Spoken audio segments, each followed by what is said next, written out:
చూస్ country delight, live better. ఇప్పుడే country delight యాప్ని download చేసుకోండి.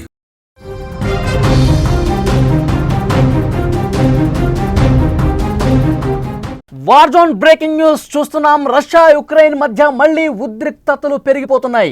ఉక్రెయిన్ పై అతిపెద్ద వైమానిక దాడి చేసింది. 11 క్షిపణులు 550 డ్రోన్లతో అటాక్ చేసింది రష్యా.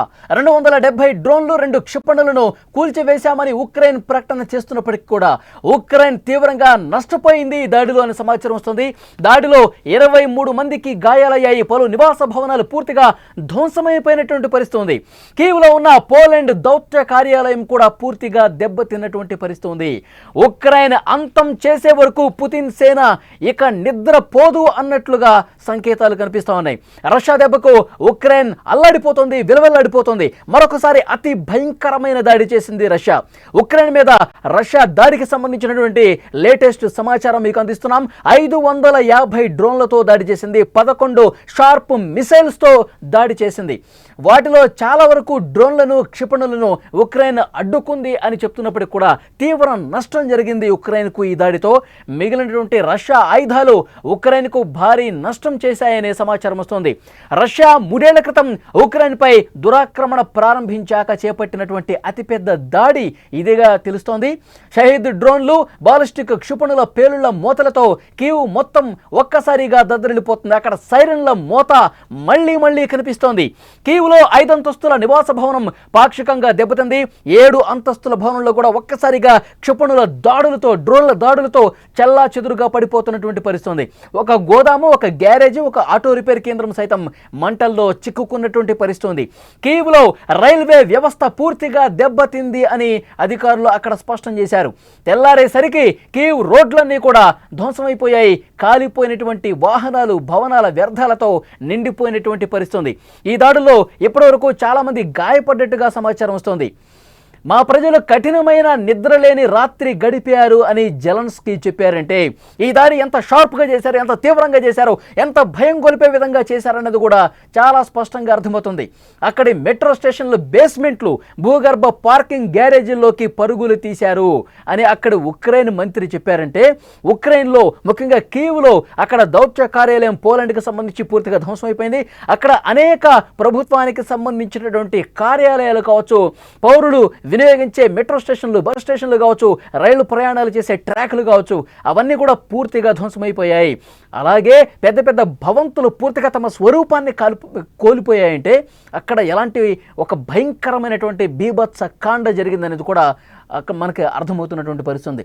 లేటెస్ట్గా రష్యా చేసినటువంటి దాడి అతిపెద్ద వైమానిక దాడిగా చెప్తా ఉన్నారు. 11 క్షిపణులతో 550 డ్రోన్లతో భీకరమైనటువంటి దాడి అక్కడ జరిగిన పరిస్థితి. లేటెస్ట్గా మనకి రష్యాకు సంబంధించి దాడికి సంబంధించినటువంటి సమాచారం. రసాయనిక వైమానిక దాడులు చేసింది. రసాయనిక ఆయుధాలతో రష్యా అతిపెద్ద దాడి చేసింది ఉక్రెయిన్ మీద అని సమాచారం వస్తోంది. ఈ రసాయనాలతో కూడినటువంటి ఆయుధాలు ఉక్రెయిన్ మీద పంజా విసిరి దాడి జరిపితే ఉక్రెయిన్కి సంబంధించిన సైనికులు చాలా తీవ్రంగా గాయపడ్డారు. ఎందుకంటే ఆ రసాయనాలు తీవ్రమైనటువంటి దాడి చేశాయి. సైనికుల శరీరాల మీద ఆ రసాయన దాడి జరగడంతో పెద్ద ఎత్తున తీవ్రంగా గాయాల పాలైనట్టుగా సమాచారం వస్తుంది. చాలా హాని కలిగించే దాడిగా దీన్ని చూస్తూ ఉంది యుక్రెయిన్. అలాగే ఉక్రెయిన్ మీద ఈ దాడి జరిగిన తర్వాత నెదర్లాండ్స్ ఇంటెలిజెన్స్ కూడా చాలా స్పష్టంగా చెప్పింది, రష్యా కేవలం క్షిపణులు, డ్రోన్లతో దాడి చేసిందని పైకి కనిపిస్తూ ఉంది.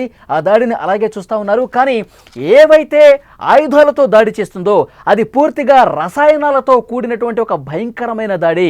రసాయనాలు ఉన్నట్టుగా మాకు స్పష్టమైన సమాచారం ఉందని చెప్పి నెదర్లాండ్స్ ఇంటెలిజెన్స్ అధికారులు కూడా చెప్తూ ఉన్నారంటే రష్యా ఎంత వ్యూహాత్మకంగా, ఎంత పకడ్బందీగా, ఎంత ఒక ప్లాన్ ప్రకారం ఒక షార్ప్ దాడి యుక్రెయిన్ మీద చేయాల్సినటువంటి అవసరం ఉంది అని చెప్పి ఈ రష్యా దాడిని బట్టి పుతిన్ ఎలా ఆలోచించాడన్నది కూడా అర్థమవుతుంది. మనకి అక్కడి నుంచి వస్తున్నటువంటి సమాచారం, 3 ఉక్రెయిన్ సైనికులు ఈ రసాయన దాడితో చనిపోయారు. 2500 మందికి పైగా ఉక్రెయిన్ సైనికులు తీవ్రంగా గాయపడ్డారు అని సమాచారం వస్తోంది. సో లేటెస్ట్గా మనకి ఇన్ఫర్మేషన్ ఈ వార్కి సంబంధించి రష్యా యుక్రెయిన్కి సంబంధించినటువంటి సమాచారం వస్తుంది. రష్యా అత్యంత భయంకరమైన దాడి 3 సంవత్సరాల క్రితం ఎప్పుడైతే ఈ యుద్ధం ప్రారంభమైందో అప్పటి నుంచి చేస్తున్నటువంటి దాడుల్లో ఆ వేగాన్ని రష్యా పెంచినట్టుగా భావించాల్సినటువంటి అవసరం ఉంది. ఈ భీకరమైన దాడి చేసిన తర్వాత పెద్ద ఎత్తున మిసైళ్లతో డ్రోన్లతో దాడి చేసిన తర్వాత ఇది ఒక రసాయన దాడి అని చెప్పి చాలామంది మాట్లాడుతున్నటువంటి సందర్భం తర్వాత పుతిన్ ట్రంప్కు ఫోన్ చేసి మాట్లాడారు. గంట సేపు మళ్ళొకసారి ఫోన్లో సంభాషించుకున్నారు డొనాల్డ్ ట్రంప్, అమెరికా అధ్యక్షుడు, రష్యా అధ్యక్షుడు పుతిన్. ఇద్దరు కూడా ఈ ఫోన్ సంభాషణలో తాజాగా తెలిసింది ఏంటంటే గంట సేపు చర్చలు జరిపినప్పుడు కూడా ట్రంప్ ప్రతిపాదన మళ్ళీ తీసుకొచ్చాడు, కాల్పుల విరమణకు అంగీకారం తెలపండి అని. కానీ పుతిన్ ఒకే ఒక్క డైలాగ్ చెప్పాడు, నేను ఎట్టి పరిస్థితుల్లో ఈ యుద్ధాన్ని ఆపను, ఈ యుద్ధం ఆపే ప్రసక్తి లేదు, యుక్రెయిన్ అంతం కావాలి, ఉక్రెయిన్ అంతం చేసిన తర్వాతే. ఎందుకంటే అతిపెద్ద డ్రోన్ దాడితో, ఒక తెలివైన దాడితో మా వైమానిక స్థావరాల మీద డ్రోన్లను పంపించి, మా దేశం నుంచే డ్రోన్లు పంపించి ఒక తెలివైన దాడిగా జెలెన్స్కీ చేశాడు, మాకు తీవ్ర నష్టం కలిగించాడు. కానీ అది ఎప్పటికీ కూడా మా గుండె మీద గాయంగా మిగిలిపోతుంది, ప్రతీకారం తీర్చుకోవాల్సిందే అని చెప్పి పుతిన్ దాడులకు అప్పటి నుంచి వ్యూహాత్మకంగా చేస్తూ ఉన్నాడు. మరింత పగతో, ప్రతీకారంతో రగిలిపోతూ ఈ దాడులు చేస్తున్నట్టుగా కనిపిస్తోంది.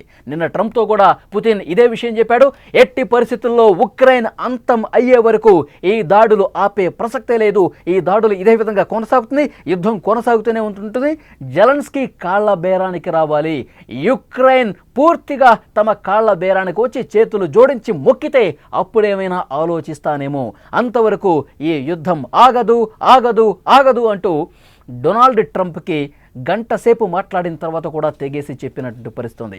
ట్రంప్ దీనికి సంబంధించి కూడా మాట్లాడారు. వైట్ హౌస్ నుంచి ఒక ప్రకటన కూడా వచ్చింది రష్యా యుక్రెయిన్కి సంబంధించి. పుతిన్ అసలు ఎక్కడా వెనక్కి తగ్గట్లేదు, తగ్గేదే లేదంటున్నాడు, ఒక్క రోజు కూడా యుద్ధం ఆపటానికి అంగీకరించడం లేదు.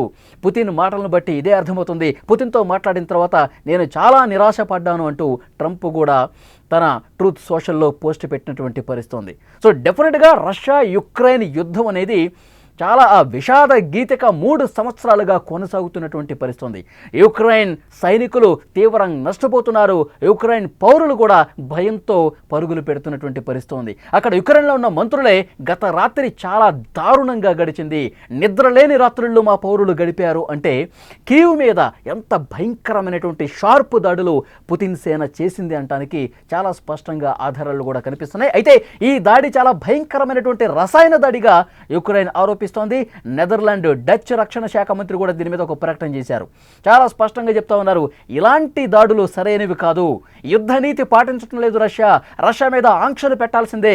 రష్యాకు ఉన్నటువంటి మిత్ర దేశాలు కూడా దీని మీద ఆలోచన చేసి పుతిన్ మీద ఒత్తిడి తేవాల్సిందిగా వారు డిమాండ్ చేస్తూ ఉన్నారంటే ఈ దాడి ఎంత ప్రమాదకరంగా జరిగిందనేది యుక్రెయిన్ కూడా అంగీకరిస్తుందని దీన్ని బట్టి మనం అర్థం చేసుకోవాలి. మనకు లేటెస్ట్గా అందుతున్న సమాచారం, రష్యా యుక్రెయిన్కి సంబంధించి ఈ వార్ ఎప్పుడు ముగుస్తుందో ఎవరికి తెలియట్లేదు. ఈ వార్ చాలా దారుణాతి దారుణమైనటువంటి పరిస్థితులు తీసుకొస్తోంది, ఉక్రెయిన్ను కకావికలం చేసేస్తోంది పుతిన్ సేన. ఈ వార్ ఎప్పుడు ఆగుతుందో తెలియట్లేదు. పుతిన్ ఒకే ఒక స్టెప్ తీసుకుంటూ ఉన్నాడు, మరింత ముందుకే పోతాను, మరిన్ని దాడులు చేస్తాను, యుక్రెయిన్ అంతమే నాకు కావాల్సింది అని ఆయన మళ్ళీ ప్రకటన చేస్తున్నాడంటే ఉక్రెయిన్ పని ఖతమైపోయింది ఇక అని చెప్పి అందరూ మాట్లాడుకుంటున్న పరిస్థితుంది. సో చూద్దాం నెక్స్ట్ పరిణామాలు ఎట్లా ఉంటాయన్నది. ఒక భయంకరమైన దాడి తర్వాత గంట సేపు ఫోన్లో మాట్లాడిన తర్వాత కూడా పుతిన్ ఎక్కడా వెనక్కి తగ్గలేదు, యుక్రెయిన్ అంతమే కావాలి అని కోరుకుంటున్నాడు.